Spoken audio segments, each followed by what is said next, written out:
السلام عليكم ورحمة الله وبركاته، حبايب قلبي. أخباركم إيه؟ عاملين إيه؟ يا رب يا رب تكونوا بخير.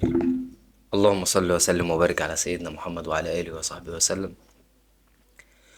آه في البداية يا جماعة، مش هنقول حاجة ولا هنتكلم في حاجة. احنا هنآزر إخواتنا وصحابنا ال- الزملكاوية يعني. آه ربنا يأجرهم في مصيبتهم يعني. آه بس مش عارف يعني، انا مش جاي النهارده اشمت خالص. مش جاي احفل خالص، بالعكس. انا جاي اشمت قوي قوي قوي واحفل قوي قوي قوي. شفتك مذلول يا باشا. بقى يا راجل، يا راجل يا محترم، تخسر هناك 1-0 ونقول هتيجي هنا وعمال تقول لي وتزعلي وتزعق وتطلع من جوه وسمعني يا عم الشكشوكة وايه ايه، وتلعب 5 دقايق في 5 يا عم 10 دقايق. تلعب 10 دقايق في 90 دقيقة. حواليك 80 ألف بني آدم بيندهوا باسمك. 80 ألف بني آدم سابوا أشغالهم وجولك، وتقول لي أنا عامل دخلة أسطورية. ألاقي في الآخر مكتوب أنا الزمالك، أنا أبوك يا اسطى.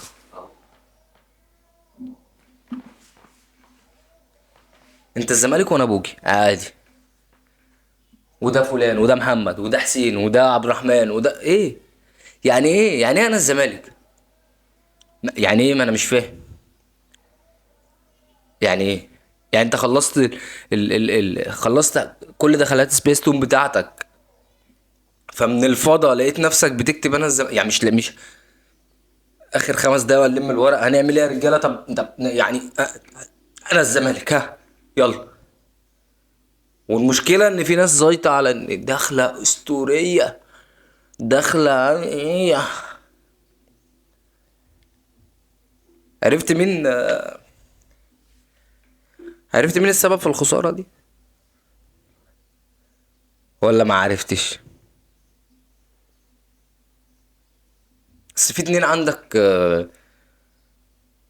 ولا واحد. هو واحد راح ياخد لقطة امبارح فردت في صدره قتلته. خدت بالك هو واقف بيعمل كده وحد بيقول يعني مخلي حد يصوره، قال يعني هو مش واخد باله بقى.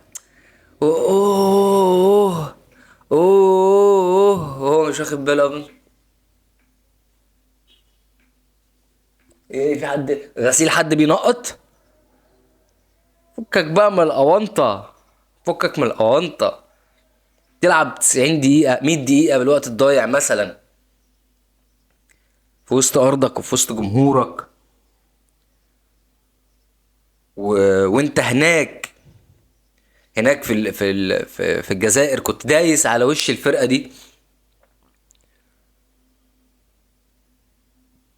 يا راجل ده انت كان ممكن تيجي من هناك كسبان.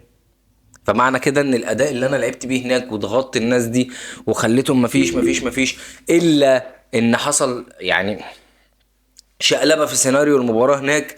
ان انت في الاخر الجول اللي جبته لا رجع فيه ضربه جزاء وبتاع ومش عارف ايه. الدنيا اتشقلبت في لحظه. فانت لو كنت ليه ما تلعبش بالاداء ده هنا؟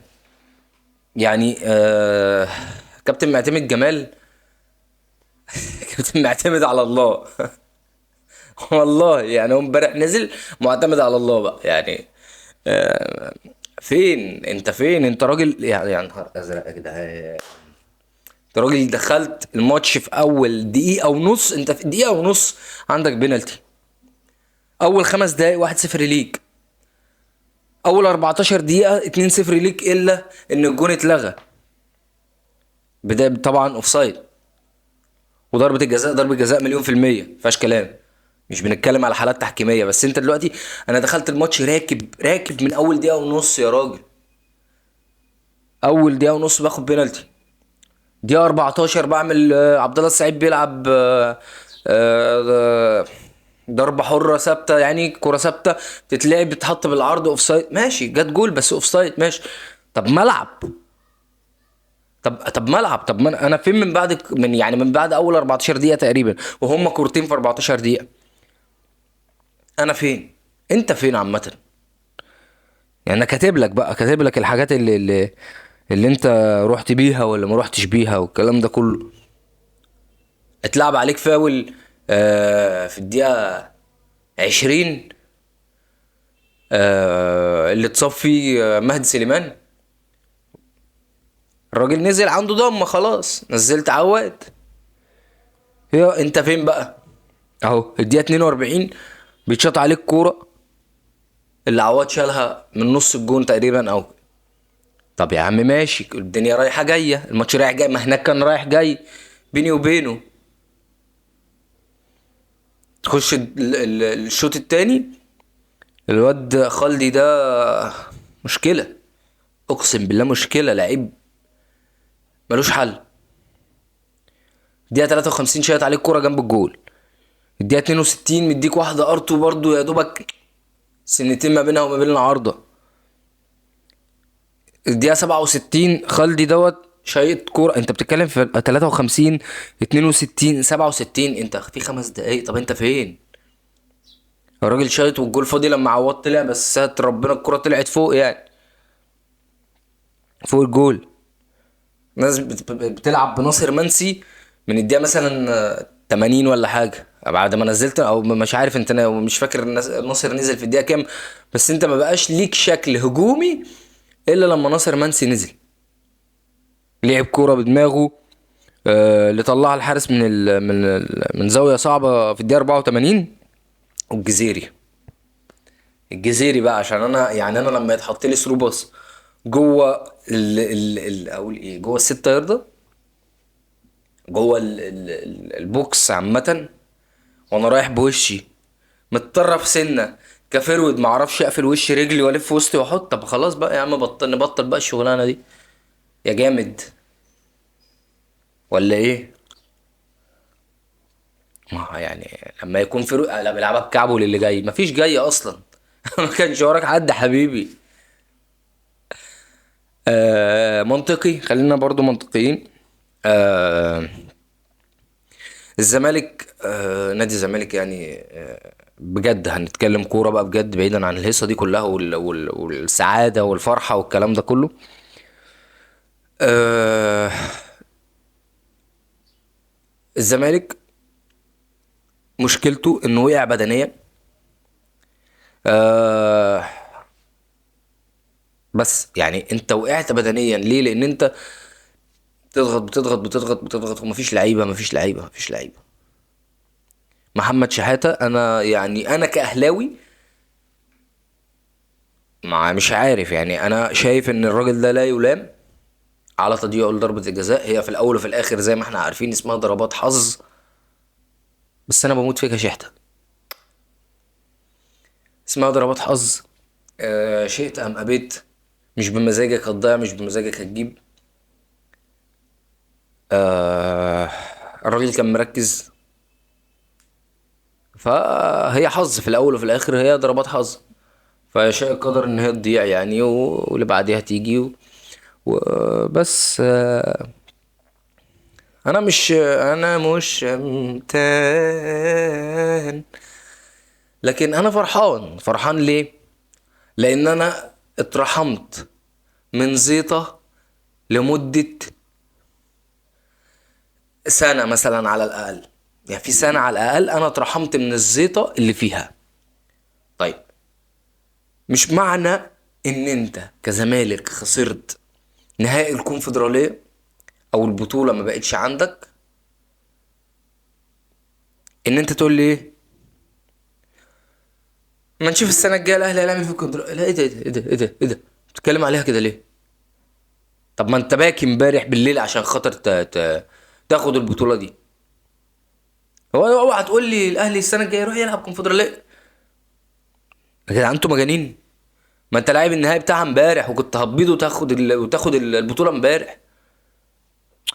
ما هي دي الكونفدرالية اللي انت بتشوح دلوقتي بايدك وتقول الاهلي هيلعبها.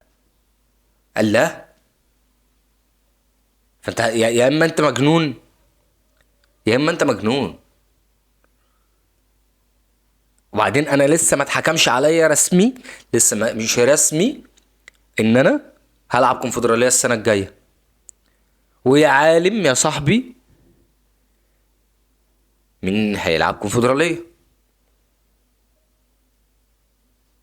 انما انا ما تشوحليش بايدك وتقول لي روح بقى انت العب كونفدراليه السنه الجايه. ما انت يا ابني يا حبيبي، ما انت بقالك سنه بتلعبها. ما انت امبارح كان النهائي بتاعها. هو انت امبارح كنت بتعمل ايه؟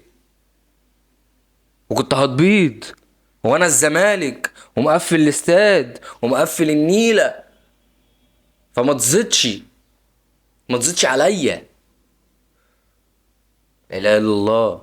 العب بقى كونفدراليه، ربنا يكرمني ان شاء الله ان شاء الله ان شاء الله. عشان انا عندي ثقه رهيبه في ربنا سبحانه وتعالى، وعندي ثقه كبيره قوي قوي قوي ان الاهلي هياخد الدوري. ما اعرفش، ما اعرفش. عندي ثقه رهيبه ان الاهلي هياخد الدوري. وهحط لك بوست كده، هعمل لك حلقه يوم الثلاث ان شاء الله قبل الماتش بيوم. احط لك فيه بوست التوقع دوت اللي انا كاتبه من بعد ماتش الاهلي وسموحه، بعد جول طاهر في ماتش الاهلي وسموحه. انما انا ما اعرفش مين هيلعب كونفدراليه لسه. يا عم اضعف الايمان خالص، هلعب دوري ابطال ان شاء الله ان شاء الله ان شاء الله. ربنا يكرمني والعب دوري ابطال يا عم، هطلع تاني الدوري يا عم. فهي دي ثقه، عن ثقه في ربنا سبحانه وتعالى، وعن ان الواحد بيدعي للنادي اللي بيشجعه وبيحبه. انما انتم امبارح يا جدعان، انتوا فين يا جماعه؟ جمهور الزمالك رايح يتفرج على الماتش. مش رايح يتفرج على الماتش لا، رايح يتفرج على الماتش بالمعنى الحرفي. انتوا فين يا جدعان؟ فين الصوت وبتاع؟ هو اول 5 دقايق ايه مش عارف ايه وبتاع، والحدوته والهيصه والشكشوكه والكلام الفاضي ده، وفي الاخر ولا اي حاجه. الناس قاعده تتفرج على الماتش. فبصراحه انا ارفع رجلي كده عشان انا مش شمتان. تاني بكررها، مش شمتان فيك. ليا اصحابي كتير جدا جدا زملكاويه، ليا قرايبي زملكاويه، ليا ناس بحبهم كتير زملكاويه. ويمكن اكتر من حد امبارح اتصل بيا وانا اتصلت بيه وكان في اتصالات رايحه جايه وكلام وبتاع ومش عارف ايه، وكله مقتنع بوجهه النظر. فكره ان انت واقع بدني، فكره ان انت كابتن معتمد او معتمد ادى باداء سيء جدا جدا جدا. انا راجل راكب الماتش، اركب انا الماتش امبارح ده لو ركبته بدري بدري اكسبه 4 مستريح، اديها 4، اديه 5 مستريح. اقسم بالله اديه 4، اديه 5 مستريح. يا راجل انت فريق خطفته في اول دقيقة ونص.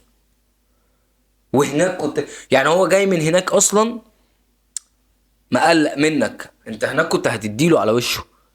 تقريبا جبت جول برضو وما اتحسبش. وبعد كده جبت الجول بتاع بزيرة اللي شقلبت الدنيا بقى ضربة جزاء ليهم. فانت اصلا رعبه في وسط جمهوره، تيجي هنا ومديله مناوله على طول في اول دقيقه ونص. طب اكمل. طب ما انا كملت، ما انت لعبت 14 دقيقه.